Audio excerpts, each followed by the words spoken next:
Aku tak pernah merasa begini. Terlalu cantik, tapi tak diinginkan suamiku. Halo, namaku Sari, aku berumur 30 tahun. Aku lahir dan besar di sebuah kota kecil di Jawa Tengah, bernama Purwokerto. Aku selalu bangga dengan rambut hitamku yang panjang, bibirku yang penuh, dan tubuhku yang terjaga. Namun, 6 tahun menikah dengan suamiku, Budi, aku merasa seperti hantu di rumah sendiri. Aku ingin sekali merasa dicintai dan diinginkan, tapi kenyataannya sangat berbeda. Sejak awal pernikahan, aku merasa ada jarak antara kami. Budi bilang dia lelah, stres, atau sibuk dengan pekerjaannya di pabrik sepatu. Awalnya aku percaya, tapi lama-kelamaan aku sadar sesuatu yang lain sedang terjadi. Dia menghindariku. Bahkan saat aku mencoba mendekat di malam hari, dia selalu punya alasan untuk menolak. Hatiku terbakar dalam kesepian, bertanya-tanya apakah aku yang salah ataukah dia yang berubah. Kemarin malam, aku mencoba lagi. Aku mengenakan piyama hitam dengan rendah tipis yang menyanjung bentuk tubuhku. Saat aku mendekat dan menyentuh lengannya, Budi hanya berkata, "Aku benar-benar capek malam ini, Sari." Tapi aku bisa melihat ketakutan di matanya, bukan kelelahan. Aku bertanya, "Budi, kenapa? Apakah kau takut padaku?" Dia malah marah dan berkata aku berlebihan. Aku tahu, masalahnya bukan di aku. Budi memiliki sesuatu yang dia sembunyikan, dan itu menghancurkan pernikahan kami. Pagi ini, aku berdiri di depan cermin dengan riasan rapi, bibirku merah menyala, dan mengenakan gaun merah marun yang membalut tubuhku. Tetanggaku, Pak Slamet, yang juga bekerja di kantor kelurahan, memujiku. "Wah, Sari, kamu terlihat luar biasa hari ini." Pujiannya membuatku tersipu karena sudah lama tidak ada yang memperhatikanku seperti itu. Tapi Budi, dia bahkan tidak menoleh ke arahku. Sikapnya yang dingin semakin menusuk hatiku. Aku sudah berkonsultasi dengan dokter di rumah sakit Purwokerto.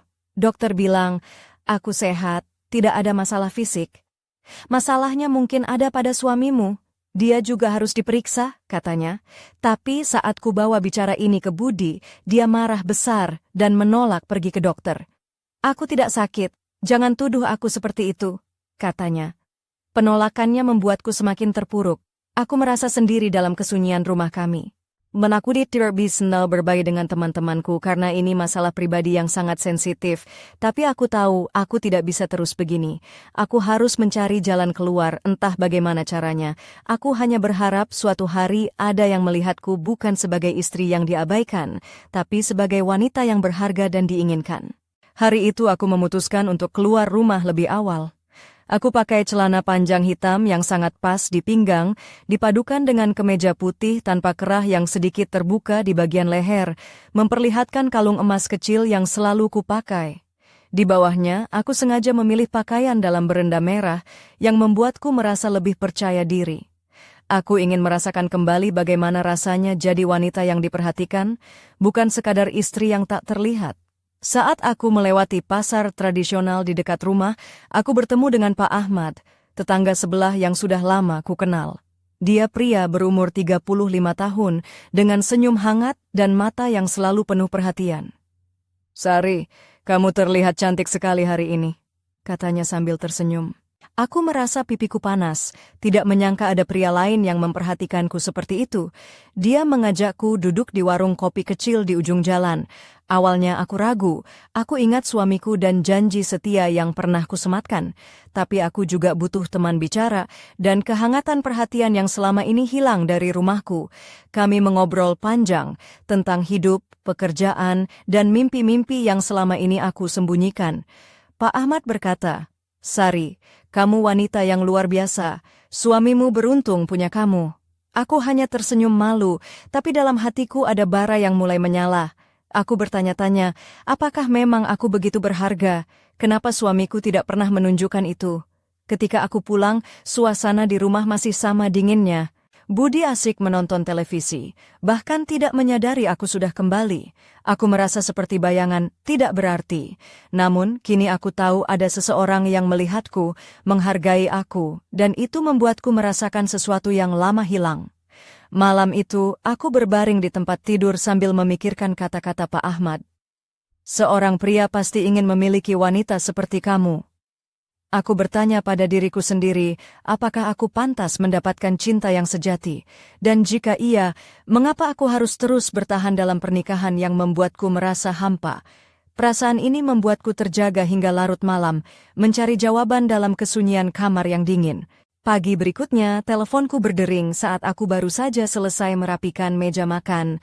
Suara di seberang sana adalah Pak Ahmad. "Sari, aku senang sekali kemarin kita bisa ngobrol. Bagaimana kalau kita bertemu lagi? Mungkin sekadar minum kopi," katanya dengan nada hangat yang membuat hatiku berdetak lebih cepat. Aku ragu sejenak, lalu menjawab, "Mungkin, tapi hanya sebatas teman." Hari itu aku memilih pakaian yang sedikit berbeda. Gaun merah dengan potongan leher V yang menonjolkan leherku yang jenjang dan rambutku yang kusut rapi dibiarkan tergerai. Aku sengaja memakai sepatu hak tinggi berwarna hitam yang membuat kakiku terlihat lebih jenjang. Di balik itu semua, aku merasa seperti wanita yang penuh harapan, meski ada rasa bersalah yang mengusik. Saat kami bertemu di sebuah kedai kopi kecil di tengah kota Purwokerto, suasana terasa hangat. Pak Ahmad terlihat sangat nyaman, dan aku benar-benar menikmati obrolan kami. Dia bercerita tentang keluarganya, pekerjaannya di sebuah perusahaan swasta, dan mimpi-mimpinya. Aku pun terbuka tentang kehidupan pernikahanku yang penuh luka dan sepi. "Kalau aku jadi suamimu, aku tidak akan pernah membiarkanmu merasa sendiri," katanya serius. Aku tersipu, dan hatiku terasa hangat. Aku mulai merasakan getaran yang sudah lama hilang, seolah ada cahaya kecil yang menyinari kegelapan hatiku. Namun, di balik semua itu ada suara kecil dalam diriku yang berbisik, apakah aku benar-benar siap untuk ini?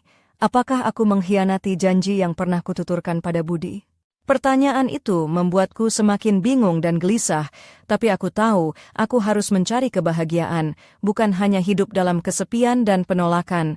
Hari itu menjadi titik awal sebuah perjalanan yang penuh dilema dan harapan.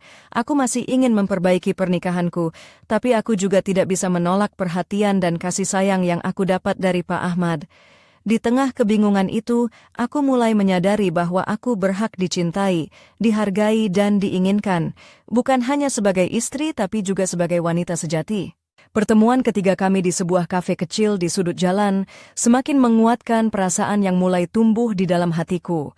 Kali ini aku sengaja mengenakan gaun merah yang lebih pas, dengan potongan yang menonjolkan lekuk tubuhku, dan rambutku kusanggul longgar agar terlihat anggun. Sepatu hak tinggiku berwarna hitam mengkilap, melengkapi penampilanku yang sengaja kuatur untuk menarik perhatian Pak Ahmad. Saat dia melihatku, napasnya seolah terhenti sejenak.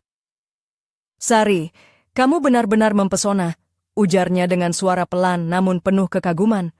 Aku tersipu, merasakan kehangatan yang belum pernah kurasakan dalam bertahun-tahun bersama Budi. Obrolan kami mengalir begitu alami, kami berbagi cerita tanpa rasa canggung. Namun, di balik kebahagiaan itu, sebuah kenyataan pahit mulai muncul dari dalam diriku. Aku tahu aku sudah jatuh cinta pada Pak Ahmad, ketika dia dengan lembut menggenggam tanganku dan berkata, "Sari, aku harus jujur, aku jatuh cinta padamu."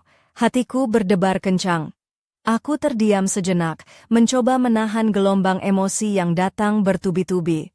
"Ahmad, aku juga punya perasaan yang sama, tapi aku masih menikah," jawabku lirih.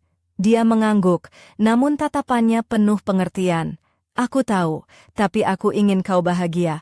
Apapun yang terjadi, aku akan ada di sini untukmu." Malam itu, aku pulang dengan hati yang campur aduk. Aku merasa hidupku sedang berada di persimpangan jalan yang sangat sulit. Di satu sisi ada Budi, suami yang sudah 6 tahun aku nikahi, tapi yang kini menjauh dan tak peduli padaku. Di sisi lain ada Ahmad, sosok yang membuatku merasa dicintai dan dihargai. Aku bertanya pada diriku sendiri, apakah aku berani mengambil risiko? Apakah aku siap menghadapi konsekuensi dari pilihan yang akan aku buat? Namun yang pasti, aku tidak bisa terus hidup dalam kesepian dan penolakan. Aku ingin menjadi wanita yang diinginkan dan dicintai, bukan hanya sekadar istri yang terabaikan. Perasaan ini membuatku lelah sekaligus berharap. Aku tahu, perjalanan ini masih panjang dan penuh liku. Tapi untuk pertama kalinya dalam bertahun-tahun, aku merasa hidupku punya warna lagi. Ada api yang membara di dalam dadaku. Aku hanya bisa berharap aku bisa menemukan jawaban yang tepat sebelum semuanya terlambat. Malam itu, saat aku berbaring di ranjang, pikiran tentang perasaanku kepada Ahmad dan keadaan rumah tanggaku berputar tanpa henti.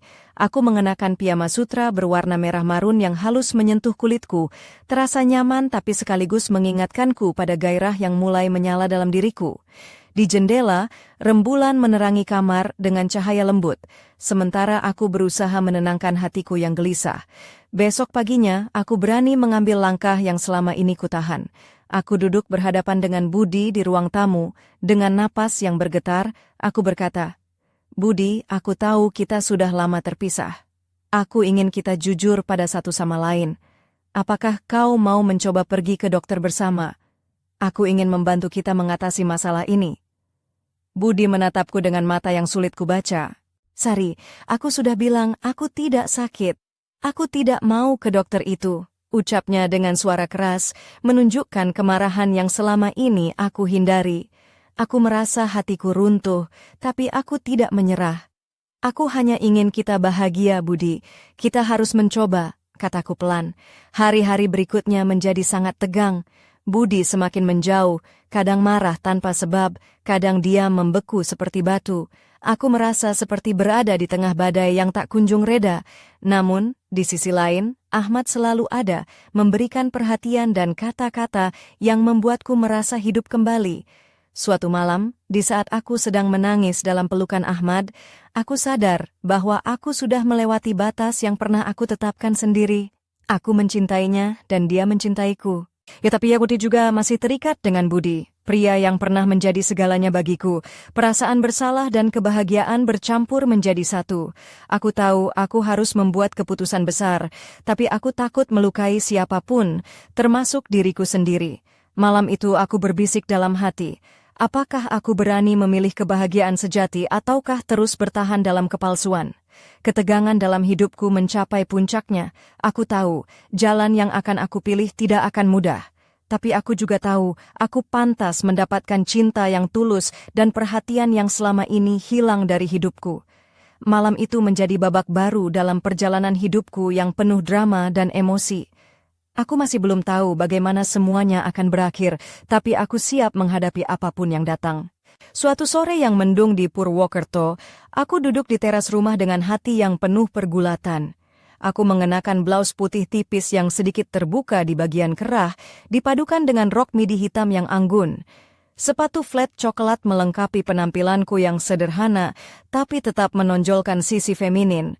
Rambutku dibiarkan tergerai alami, sedikit berantakan karena angin sore yang mulai menusuk. Aku mencoba mengumpulkan keberanian untuk berbicara serius dengan Budi. Setelah 6 tahun pernikahan yang penuh kebisuan dan rasa terluka, aku tahu sudah saatnya kami harus menghadapi kenyataan. Aku mengajaknya duduk di ruang tamu yang sunyi, dan dengan suara yang bergetar aku berkata, "Budi, aku tidak bisa terus hidup seperti ini. Kita harus memilih, apakah kita akan mencoba memperbaiki hubungan ini atau berpisah." Wajahnya yang biasanya dingin menunjukkan sedikit kebingungan dan kemarahan. "Apa maksudmu, Sari? Setelah 6 tahun, kamu baru sadar?" Katanya dengan suara tajam. Aku menarik napas dalam-dalam. Aku sudah lama merasa tersakiti, tapi aku masih ingin kita berjuang. Jika tidak ada jalan, aku akan pergi. Perdebatan sengit pun terjadi. Kata-kata tajam melayang, luka lama terbuka kembali. Namun di balik semua itu, aku melihat ada sedikit harapan di matanya. Akhirnya, setelah lama diam, Budi berkata, "Baiklah, aku akan pergi ke dokter, tapi jangan berharap aku akan berubah begitu saja." Keputusan itu membuat hatiku sedikit lega, walau ketakutan masih mengintai. Aku tahu perjalanan ini tidak mudah, tapi aku harus mencoba demi diri sendiri dan masa depan kami. Setelah pertemuan itu, aku merasa seolah beban berat mulai terangkat dari pundakku, meski langkah ke depan masih penuh ketidakpastian. Namun, di luar rumah, ada Ahmad yang terus memberikan perhatian dan cinta yang membuatku merasa hidup. Aku terjebak antara dua dunia, dua pria yang sangat berbeda, tapi sama-sama berarti bagiku. Malam itu, aku memandang langit gelap dan bertanya pada diri sendiri, apakah aku benar memilih jalan yang tepat? Ataukah aku akan kehilangan segalanya? Hati yang penuh konflik ini membawa aku ke titik terendah sekaligus awal dari sebuah babak baru yang belum ku mengerti sepenuhnya apa yang akan terjadi selanjutnya. Aku pun masih menunggu jawabannya. Malam itu, aku berdiri di depan cermin kamar tidur kami yang sederhana di Purwokerto. Aku mengenakan gaun merah marun dengan potongan leher V yang dalam, menonjolkan lekuk tubuhku yang mulai kurawat dengan lebih percaya diri. Sepatu hak tinggi hitam yang kupakai menambah kesan anggun sekaligus menggoda, sementara rambut hitamku yang panjang tergerai dengan lembut di bahu. Cermin itu memantulkan sosok wanita yang selama ini tersembunyi di balik dinding-dinding rumah yang sunyi. Hatiku berkecamuk. Aku memikirkan semua yang telah terjadi, jarak yang melebar antara aku dan Budi, perhatian hangat dari Ahmad, dan keputusan besar yang harus kuambil. Ketika Budi mengatakan akan pergi ke dokter, aku merasa ada secercah harapan, tapi di sisi lain aku takut kalau semua itu hanya janji kosong.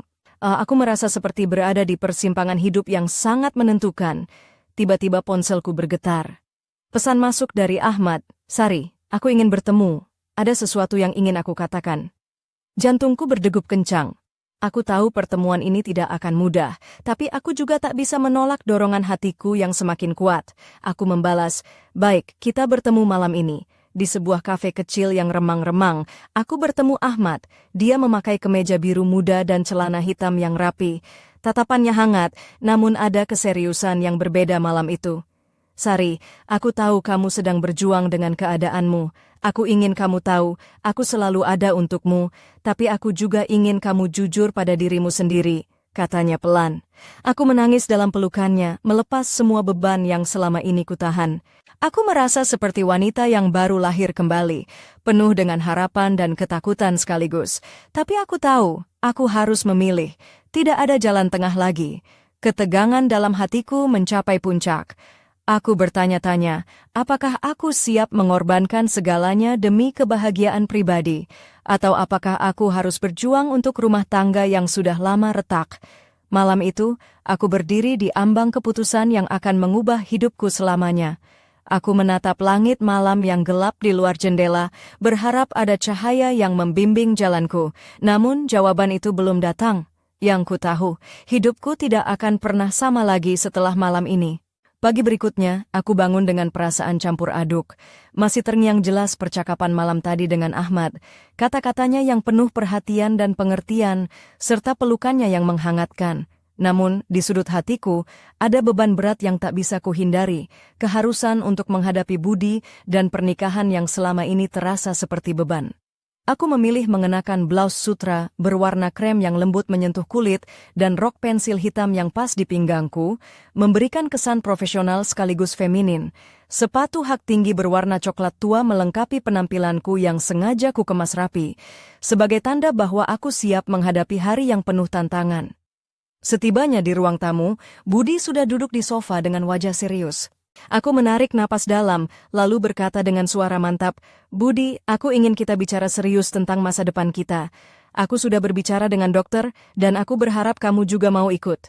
Dia menatapku dengan mata yang sulit kubaca, lalu mengangguk pelan. "Aku akan pergi, tapi jangan harap aku berubah dalam semalam," ucapnya singkat. Aku tersenyum tipis, merasa ada secercah harapan meskipun jalan ke depan masih panjang dan penuh rintangan. Hari-hari berikutnya penuh dengan ketegangan dan pertengkaran kecil, tapi juga momen-momen harapan. Aku mulai melihat sedikit perubahan pada Budi, meski belum signifikan. Sementara itu, Ahmad tetap menjadi pelipur lara, memberikan dukungan dan rasa cinta yang selama ini aku rindukan. Namun, di balik semua itu, aku tahu aku harus membuat keputusan akhir. Apakah aku akan bertahan dan memperjuangkan rumah tangga yang sudah retak, atau memilih cinta baru yang membuatku merasa hidup kembali? Pertanyaan itu terus menghantui pikiranku, membuatku sulit tidur dan fokus. Aku merasa seperti berada di persimpangan jalan yang sangat menentukan, di mana setiap langkahku akan membawa konsekuensi besar. Malam itu, aku menatap langit gelap di luar jendela, berharap ada keajaiban yang akan membimbingku ke jalan yang benar. Tapi jawaban itu masih tersembunyi, menunggu waktu yang tepat untuk terungkap.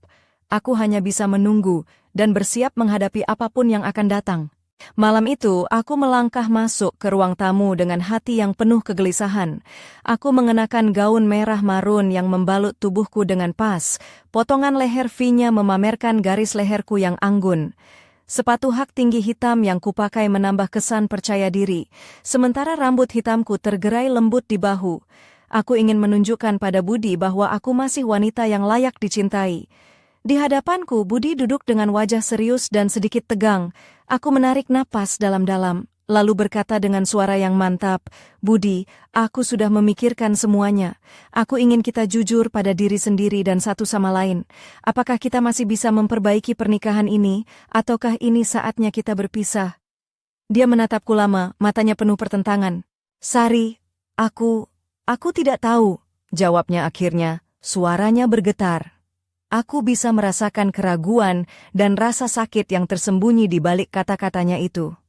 Kami berbicara panjang lebar sepanjang malam, membuka luka lama dan harapan baru.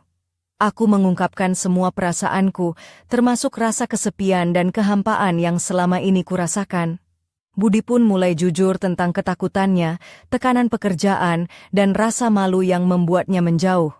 Pertemuan malam itu menjadi titik balik. Budi setuju untuk menjalani terapi bersama, dan aku pun berjanji untuk memberikan kesempatan pada pernikahan kami.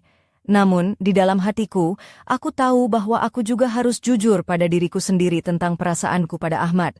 Setelah Budi tidur, aku mengeluarkan ponsel dan membaca pesan dari Ahmad. "Sari, aku selalu mendukungmu. Apapun keputusanmu, aku akan ada di sini." Aku tersenyum pahit, merasa terombang-ambing antara dua dunia yang berbeda. Malam itu, aku menatap langit yang gelap dari jendela kamar, memikirkan masa depan yang penuh ketidakpastian. Aku tahu perjuangan belum selesai dan jalan ke depan masih berliku. Tapi aku siap menghadapi semuanya demi menemukan kebahagiaan sejati. Apakah itu bersama Budi ataukah di tempat lain? Hati yang terluka ini kini mulai merajut harapan baru, meski bayang-bayang masa lalu dan pilihan sulit masih membayang. Aku bertanya pada diriku sendiri, apakah aku cukup kuat untuk melangkah ke depan dan menerima apapun yang datang? Jawabannya belum kutemukan, tapi aku tahu satu hal pasti, hidupku sudah berubah selamanya malam ini. Hari-hari setelah percakapan itu terasa seperti badai yang menerjang jiwaku. Setiap pagi aku bangun dengan perasaan campur aduk, antara harapan dan ketakutan. Aku mengenakan blus sutra berwarna krem lembut dan rok hitam yang rapi, mencoba tampil kuat meski hatiku rapuh. Rambutku kusisir rapi, tapi mataku tak bisa menyembunyikan kegelisahan yang mendalam. Budi mulai menjalani terapi seperti yang dijanjikan. Aku melihat ada sedikit perubahan dalam dirinya. Kadang dia lebih terbuka, kadang masih menutup diri. Kami berdua berusaha memperbaiki komunikasi yang selama ini terputus. Namun, di balik itu, ada Ahmad yang tetap hadir memberi warna berbeda dalam hidupku. Pesan-pesannya yang penuh perhatian dan senyumnya yang tulus selalu membuatku merasa dihargai. Suatu sore, aku bertemu Ahmad di sebuah taman kecil dekat rumah. Dia mengenakan kemeja putih dan celana jeans hitam, tampak santai tapi serius. Kami duduk di bangku kayu, menikmati udara sore yang sejuk. Ahmad memegang tanganku dengan lembut dan berkata, "Sari, aku tahu ini sulit, tapi aku ingin kamu bahagia. Aku akan menunggu keputusanmu apapun itu." Hatiku teriris mendengar kata-katanya. Aku tahu aku harus memilih, tapi aku juga takut kehilangan salah satu dari mereka. Perasaan bersalah dan cinta bercampur menjadi satu, membuatku merasa tenggelam dalam kebingungan. Malam itu, aku duduk sendiri di balkon, mengenakan gamis sutra merah yang lembut, menyentuh kulitku dengan halus. Aku menatap bintang di langit, berharap menemukan petunjuk. Aku bertanya pada diriku sendiri, apakah aku cukup kuat untuk memilih? Apakah aku pantas mendapatkan kebahagiaan sejati? Ketegangan dalam hatiku mencapai puncaknya. Aku tahu keputusan yang akan kuambil bukan hanya tentang diriku, tapi juga tentang dua pria yang sangat berarti. Malam itu, aku berjanji pada diri sendiri untuk menemukan jawaban, meski jalan yang harus kutempuh penuh dengan liku dan tantangan. Hidupku berubah, dan aku harus siap menghadapi konsekuensinya.